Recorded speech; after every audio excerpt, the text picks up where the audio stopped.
Hey guys, it's Lauren. Today we're reading Miss Rumphius, and the stories and pictures are by Barbara Cooney. So let's get started.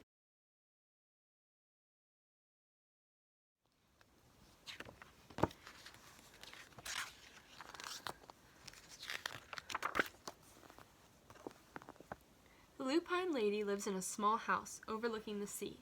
In between the rocks around her house grow blue and purple and rose-colored flowers. The lupine lady is little and old, but she has not always been that way. I know. She's my great aunt, and she told me so. Once upon a time, she was a little girl named Alice, who lived in a city by the sea.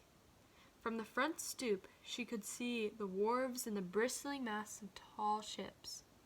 Many years ago, her grandfather had come to America on a large sailing ship.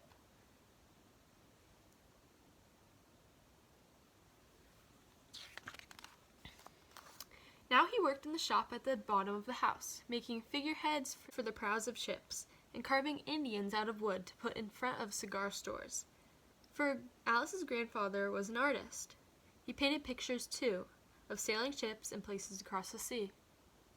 When he was very busy, Alice helped him put in the skies.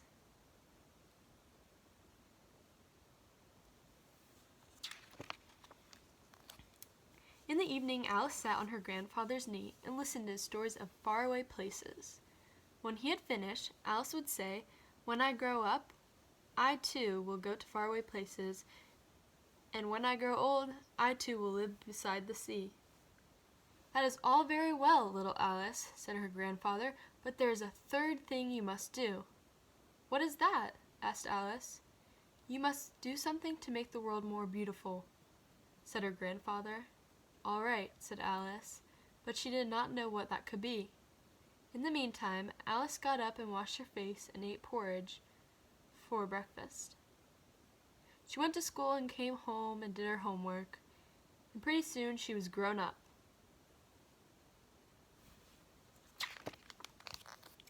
Then my great aunt Alice set out to do the 3 things she had told her grandfather she was going to do.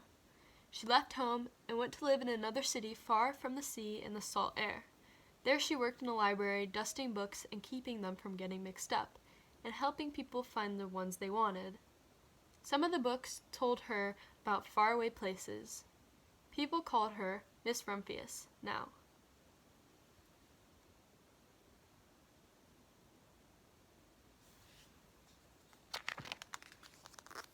Sometimes she went to the conservatory in the middle of the park. When she stepped inside on a wintry day, the warm, moist air wrapped itself around her, and the sweet smell of jasmine filled her nose. "This is almost like a tropical isle," said Miss Rumphius, "but not quite."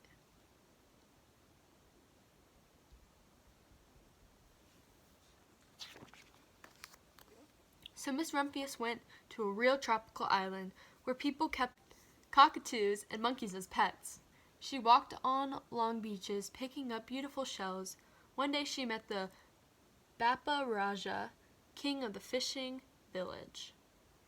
"You must be tired," he said. "Come into my house and rest."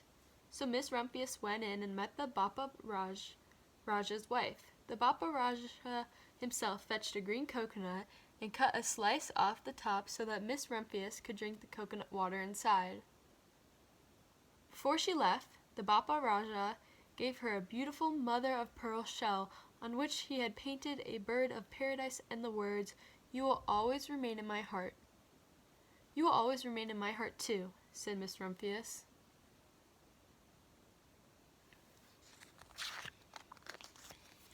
My great aunt, Miss Alice Rumphius, climbed tall mountains where the snow never melted. She went through jungles and across deserts. She saw lions playing and kangaroos jumping, and everywhere she made friends she would never forget. Finally, she came to the land of the lotus eaters, and there, getting off a camel, she hurt her back. "What a foolish thing to do," said Miss Rumphius. "Well, I have certainly seen faraway places. Maybe it is time to find my place by the sea." And it was, and she did.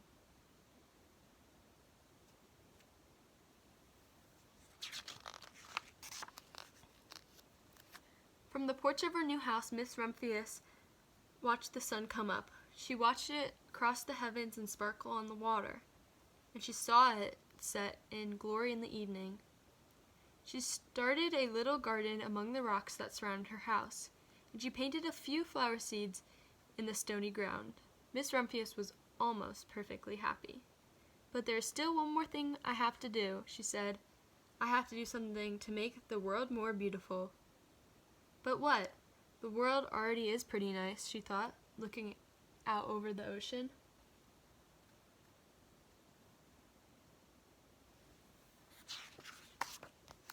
The next spring, Miss Rumphius was not very well. Her back was bothering her again, and she had to stay in bed most of the time. The flowers she had planted the summer before had come up and bloomed in spite of the stony ground. She could see them from her bedroom window, blue and purple and rose-colored. "Lupines," said Miss Rumphius with satisfaction. "I have always loved lupines best. I wish I could plant more seeds this summer so that I could have still more flowers next year." But she was not able to.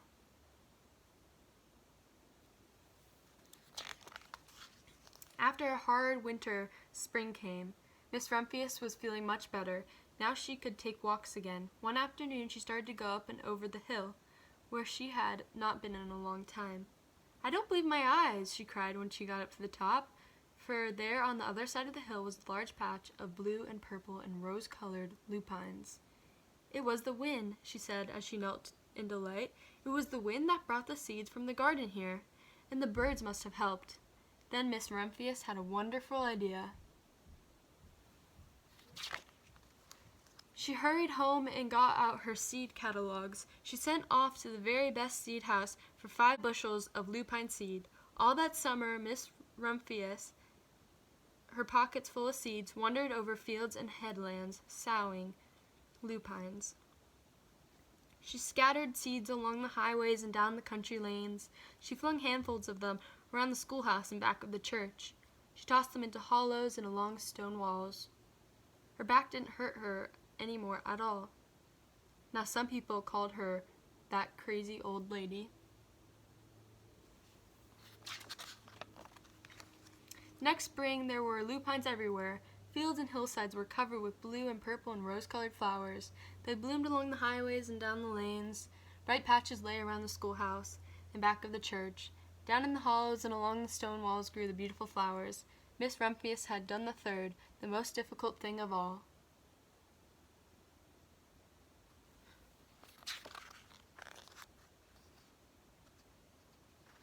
My great-aunt Alice, Miss Rumphius, is very old now.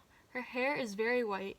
Every year there are more and more lupines. Now they call her the Lupine Lady. Sometimes my friends stand with me outside her gate, curious to see the old lady who planted the fields of lupines. When she invites us in, they come slowly. They think she is the oldest woman in the world. Often she tells us stories of faraway places. "When I grow up," I tell her, "I too will go to faraway places and come home to live by the sea." "That is all very well, little Alice," says my aunt, "but there's a third thing you must do." "What is that?" I ask. "You must do something to make the world more beautiful." "All right," I say. But I do not know yet what that can be.